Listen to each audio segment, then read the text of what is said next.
Good morning po. Nandito po tayo sa labas uli. At tingnan natin ang magandang tanawin sa amin ngayon. Umaga po ngayon.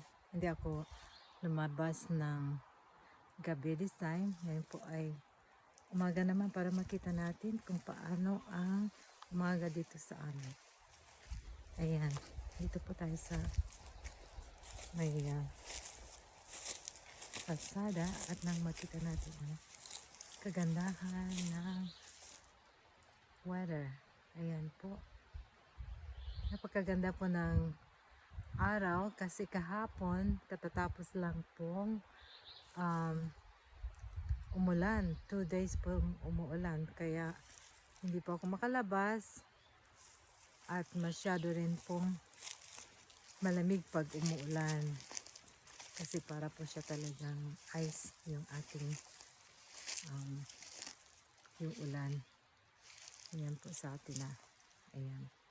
Natin yung mga puno. Maganda na po yung yung mga dahon. Full na po sila. Full size.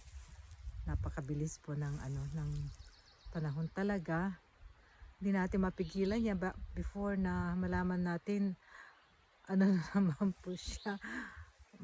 Magiging yala na naman po. Ganyan talaga kabilis yung takbo ng panahon. Kaya tayo po'y maglakad-lakad muna nang makita po natin yung kagandahan ng summer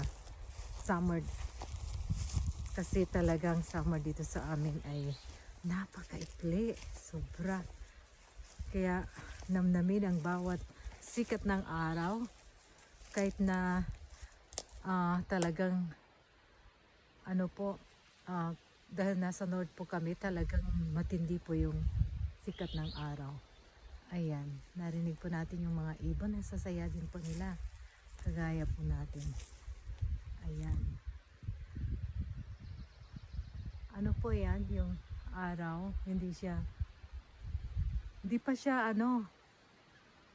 mataas yan, hindi pa po siya mataas yan, pero sabihin ko po sa inyo, ang araw ay matindi na ang sikat. Alas 8 pa lang yan, matindi na po yung dating sa balat. Pero dahil po mahangin, hindi po yan na tumatalab ng gaano. Yung kung mararamdaman po ninyo yung diretso yung yung sikat ng araw sa katawan mo, pero yung hangin lamig. Kaya ang hirap ko pong explain yung weather dito kasi ang init tapos ang lamig sa sa side mo dahil sa hangin.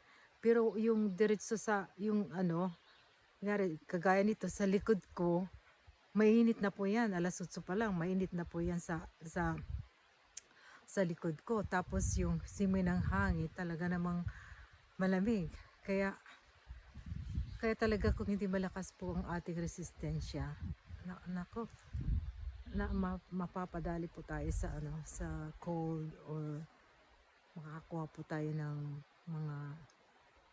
mga sakit ganun. Kaya kailangan po natin ang maraming supplements para mapaglabanan po natin yung ating itong weather na meron po kami dito. Ganyan. Ayan. Di pa ganong maraming flowers kasi nga po yung wildflowers dito na tumutubo sa may daan. Usually po tumutubo yan pag namumukadkad yan pag mga na po siya, mga July na siguro. Bihira po yung lalabas ng maaga. Usually mga lang po siya, mga trees, yung muffler o kaya yung willows, yung mga bulaklak po niya, ayan, naglalabasan po muna yan. Yung yung buwan, nandiyan pa po, nakikita po natin. Hindi ko po siya makuha na ng size. Medyo, kanina po talaga very clear na po siya, asul yung kalawakan. Ngayon po meron na po siyang clouds. Nakikita po natin yung mga clouds kanyan. Ganyan po. Ayan.